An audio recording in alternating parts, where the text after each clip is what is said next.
हाय, आपके साथ मैं हूँ Surabhi Sharma. India TV YouTube channel subscribe करिए, बेल आइकन दबाएं। दिल्ली में आज से बढ़ेगा अनलॉक का दायरा। 49 दिनों बाद आज से इवन ऑड के आधार पर खुलेंगे बाजार और मॉल। सुबह 10 से रात 8 बजे तक दुकानें खुलेंगी। दिल्ली में मेट्रो सेवा की आज से फिर शुरुआत होगी। 50% यात्रियों के साथ मेट्रो सेवा शुरू। दिल्ली में ई कॉमर्स के तहत सामान बेचने की भी इजाजत दी गई है। Weekly market, gym, spa, salon, public park और गार्डन को फिलहाल खोलने की इजाजत नहीं। दिल्ली पुलिस ने कई जगह दुकानों पर मार्किंग शुरू की है। पुलिस ने दुकानदारों को कोविड नियम भी समझाया है। दिल्ली यूनिवर्सिटी में आज से शुरू होगी आखिरी सेमेस्टर की परीक्षा। ओपन बुक फॉर्मेट में ऑनलाइन होगी परीक्षा। यूपी में आज से 4 और जिले हुए अनलॉक। वाराणसी, गौतम बुद्ध नगर, गाजियाबाद और मुजफ्फरनगर में दुकानें खुलेंगी। राज्य में अब 75 में से 71 जिलों से कोरोना कर्फ्यू हटा। मेरठ, लखनऊ, सहारनपुर और गोरखपुर में कोरोना कर्फ्यू जारी रहेगा। चारों जिलों में 600 से ज्यादा एक्टिव केसेस हैं। नोएडा में अनलॉक की गाइडलाइंस जारी हुई। हफ्ते में 5 दिन सुबह 7 से लेकर शाम को 7 बजे तक दुकानें खुलेंगी। वीकेंड कर्फ्यू रहेगा। नोएडा में रेस्टोरेंट से होम डिलीवरी पर छूट होगी। कोविड नियमों के साथ स्ट्रीट वेंडर्स लगा सकेंगे दुकान।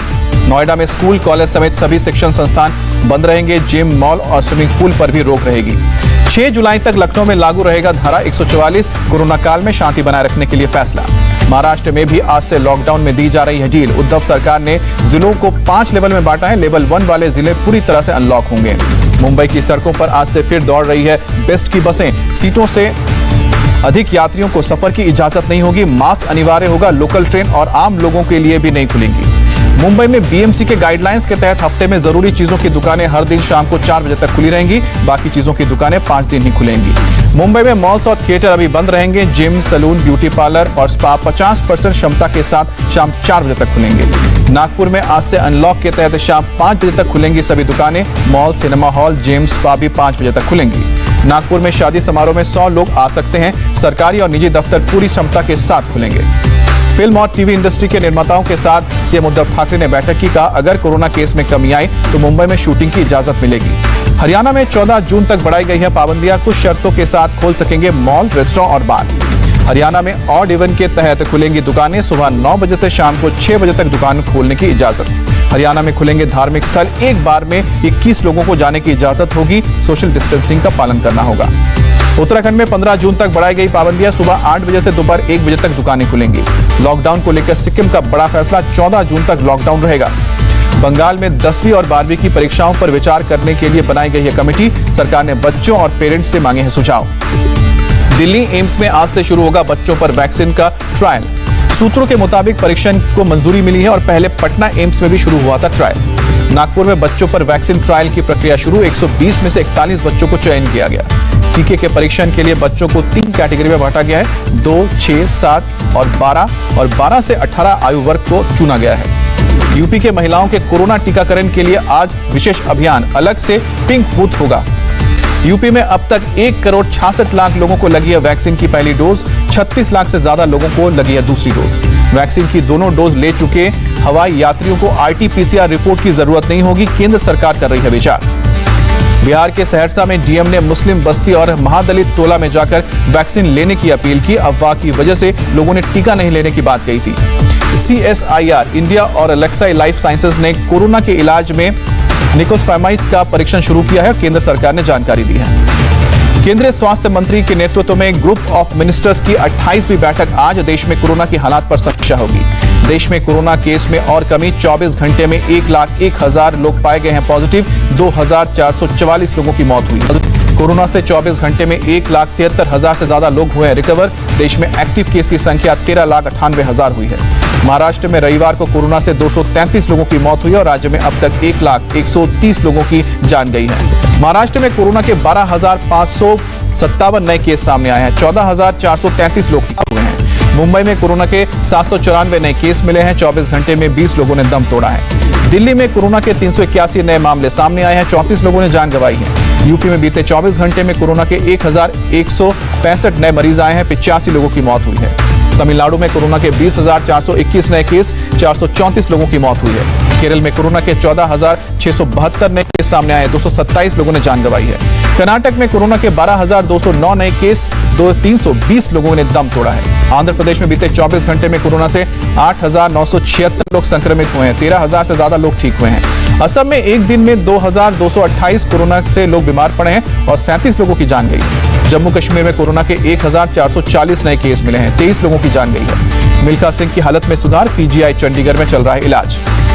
मध्य प्रदेश के सागर में एम्फोवी इंजेक्शन लगने के बाद बिगड़ी 27 मरीजों की हालत अब स्थिर है। लखनऊ के केजीएमयू में ब्लैक फंगस के 308 मरीज, पिछले 24 घंटे में 17 नए मरीज आए हैं। यूके में पाबंदियों में ढील को लेकर 21 जून को होगा विचार, हेल्थ सेक्रेटरी ने कहा। तेजी से फैल रहा है डेल्टा वेरिएंट। जापान के योकोहामा में 65+ वाले लोगों के लिए खोला गया वैक्सीनेशन सेंटर, रोज 3,000 लोगों को वैक्सीन दी जाती है। राशन विवाद पर सीएम केजरीवाल का केंद्र पर हल्ला बोल, कहा केंद्र ने राशन माफिया के दबाव में योजना को मंजूरी नहीं दी। सीएम केजरीवाल का दावा, घर घर राशन की पूरी तैयारी कर ली थी, केंद्र से पूछा अचानक राशन को क्यों रोका गया। केजरीवाल ने कहा मैंने राशन माफिया को ललकारने की हिम्मत की, राशन माफिया को चैलेंज करने पर 7 हमले हुए।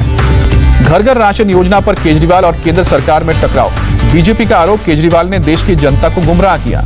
संबित पात्रा ने केजरीवाल पर राशन छुपाने का आरोप लगाया, कहा दिल्ली को केंद्र ने कोटे से ज्यादा अनाज दिया है। संबित पात्रा ने कहा घर घर राशन पर केजरीवाल सरकार कर रही है ड्रामा, अनाज खरीदकर किसी भी नाम से चला सकते हैं स्कीम।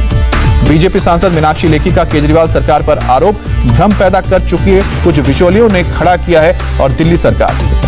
दिल्ली बीजेपी चीफ आदेश गुप्ता ने भी केजरीवाल पर साधा निशाना, राशन स्कूलों में क्यों सड़ रहा है इसका जवाब नहीं दे रही है सरकार। आदेश गुप्ता ने दिल्ली सरकार के नियत पर सवाल उठाया, केंद्र सरकार से मिले राशन का सिर्फ 68% ही अब तक बटा है। दिल्ली के डिप्टी से मनीष सिसोदिया का पलटवार, बीजेपी को राशन चोरी रोकने की बजाय सीएम केजरीवाल की आलोचना करने में आता है आनंद। मनीष सिसोदिया ने कहा बीजेपी चाहती है कि देश के 80 करोड़ लोगों की हो रही राशन चोरी ना बोले आम आदमी पार्टी। पश्चिम बंगाल के गवर्नर जगदीप धनखड़ ने एक बार फिर ममता सरकार और पुलिस पर सवाल उठाया, ट्विटर पर हिंसा के वीडियो पोस्ट किए, आज मुख्य सचिव से रिपोर्ट मांगी है। गवर्नर धनखड़ ने ट्विटर पर लिखा, चुनाव के बाद पश्चिम बंगाल में अराजकता बढ़ी है, विरोधियों को वोट देने की सजा दी जा रही है। कैलाश विजयवर्गीय का बयान, का ममता बनर्जी का लोकतंत्र में भरोसा नहीं, विपक्ष को खत्म करना चाहती हैं। पश्चिम बंगाल के नॉर्थ 24 परगना में बीजेपी कार्यकर्ता की बम मारकर हत्या की गई, पुलिस जांच कर रही है। पीएम मोदी के आवास पर रविवार रात हुई बीजेपी की अहम बैठक, पार्टी महासचिवों के साथ बीजेपी अध्यक्ष जेपी नड्डा भी बैठक में शामिल हुए। यूपी विधानसभा की कुछ तैयारियों पर बीजेपी जुटी, पार्टी के सभी महासचिव और मोर्चा प्रभारियों के साथ जेपी नड्डा ने बैठक की है। राधा मोहन सिंह ने यूपी में फेरबदल की अटकलों को खारिज किया, कहा यूपी में बीजेपी एक मजबूत संगठन है। सीएम येदियुरप्पा का बयान, कर्नाटक में बीजेपी का कोई वैकल्पिक नेतृत्व नहीं, पार्टी बोलेगी तो दे दूंगा इस्तीफा। कर्नाटक के मंत्री आर अशोक का बयान, सीएम बदलने की अफवाहों पर लगे विराम, येदियुरप्पा ही बने रहेंगे सीएम। कर्नाटक कांग्रेस के प्रेसिडेंट डीके शिव कुमार का बयान, सीएम येदियुरप्पा के इस्तीफे के बयान के पीछे कोई रणनीति है। किसान नेता राकेश टिकैत का हरियाणा के टोहाना पुलिस स्टेशन के बाहर विरोध प्रदर्शन, गिरफ्तार किसानों की रिहाई की मांग कर रहे थे। कोविड नियमों के उल्लंघन पर बोले राकेश टिकैत, भीड़ से नहीं फैलता कोरोना, कोरोना आया है और चला गया। मराठाओं के आरक्षण पर बोले अजित पवार, दूसरे समुदायों के आरक्षण में छेड़छाड़ के बिना मराठाओं को आरक्षण देने की कोशिश की जा रही है। बीजेपी नेता संभाजी राजे छत्रपति मराठा आरक्षण को लेकर करेंगे प्रदर्शन, 16 जून को कोल्हापुर में शुरू होगा प्रदर्शन। एमपी के जूनियर डॉक्टर के समर्थन में उतरे दिल्ली एम्स के रेजिडेंट डॉक्टर, दिल्ली में निकाला कैंडल मार्च। नीति आयोग का बयान, कोरोना की दूसरी लहर का कृषि पर नहीं पड़ेगा प्रभाव, साल 2021-22 में 3% रहेगा वृद्धि दर। अभिनेता दिलीप कुमार तबीयत बिगड़ने के बाद अस्पताल में भर्ती, डॉक्टर्स के मुताबिक हालत स्थिर। गोवा में इंडियन कोस्ट गार्ड बने देवदूत, मर्चेंट शिप एमटी एलिम के बीमार कैप्टन को किया एयरलिफ्ट, सुरक्षित अस्पताल में शिफ्ट किया। 3 दिवसीय दौरे पर बंगाल पहुंची गृह मंत्रालय की टीम, तूफान यस प्रभावित इलाकों का दौरा करेंगे। उत्तर और सेंट्रल रेलवे ने शुरू की 12 स्पेशल ट्रेनें, 2 ट्रेनों के फेरों में हुआ इजाफा। जम्मू कश्मीर के तराल में सीआरपीएफ की गाड़ी पर ग्रेनेड से हमला हुआ, 7 लोग घायल, सुरक्षा बलों ने इलाके की घेराबंदी की। यूपी के गोरखपुर में एसटीएफ के साथ मुठभेड़ में ढेर हुआ शार्प शूटर परवेज, कुख्यात डॉन खान मुबारक का दाहिना हाथ था परवेज। प्रयागराज में कोरोना नियमों का पालन करवाने गई टीम पर हमला हुआ, भीड़ ने ईंट पत्थर से हमला किया, 3 सिपाही घायल। इटावा में समाजवादी पार्टी नेता धर्मेंद्र यादव के जुलूस के मामले में पुलिस ने बड़ा एक्शन लिया, 34 लोगों को हिरासत में लिया है और 24 गाड़ियां जब्त की है। यूपी के संभल में बदमाशों ने कच्ची घानी तेल से भरा एक ट्रक लूटा, चेक पोस्ट पर रोकने पर पुलिस पर फायरिंग की, एक बदमाश और एक सिपाही घायल। हैदराबाद एयरपोर्ट पर डीआरआई ने 12 किलो हेरोइन जब्त की, जब्त हेरोइन की 78 करोड़ की कीमत है। मेहुल चौकसी के कथित अपहरण मामले में एंटीगुआ पुलिस ने जांच शुरू की। वकील के खत के बाद कार्रवाई। यमन में हाउती विद्रोहियों ने किया मिसाइल हमले में 17 लोगों की मौत। अमेरिका के न्यूयॉर्क के पास समुद्र में डूबी बोट, उसमें सवार सभी 100 लोगों को सुरक्षित निकाला गया। अमेरिका के फिनिक्स में जंगल में भीषण आग, 40 एकड़ में फैली आग, किसी के हताहत होने की खबर नहीं। जर्मनी के सैक्सोनी में भारी बारिश से जनजीवन बुरी तरह से प्रभावित है। तूफान से एक व्यक्ति की मौत, एक घायल। श्रीलंका की राजधानी कोलंबो सहित कई शहरों में बाढ़ से बुरे हालात, 14 लोगों की मौत, 2 लोगों के लापता होने की खबर।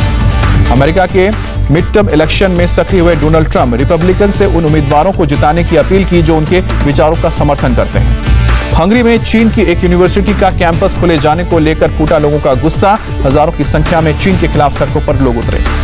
दूसरी बार पिता बने प्रिंस हैरी, पत्नी मेगन मार्कल ने दिया बच्चे को जन्म, लिलीबेट डायना रखा नाम। फ्रेंच ओपन में बड़ा उलटफेर, 21 साल की खिलाड़ी एलेना रेबेकिना ने सेरेना विलियम्स को सीधे सेटों में हराया, क्वार्टर फाइनल में जगह बनाई। रॉजर फेडरर ने फ्रेंच ओपन से वापस लिया नाम का, 2 सर्जरी के बाद घुटने पर नहीं डालना चाहता ज्यादा दबाव। ओलंपिक 2020 के लिए जापान पहुंची पहली अंतर्राष्ट्रीय टीम। ऑस्ट्रेलिया महिला सॉफ्टबॉल टीम ने शुरू की practice. Hi, I am Surabhi Sharma. खबरों से अपडेट रहने के लिए India TV YouTube channel subscribe करिए, साथ में बेल आइकन जरूर दबाएं। जुड़े रहें इंडिया टीवी के साथ।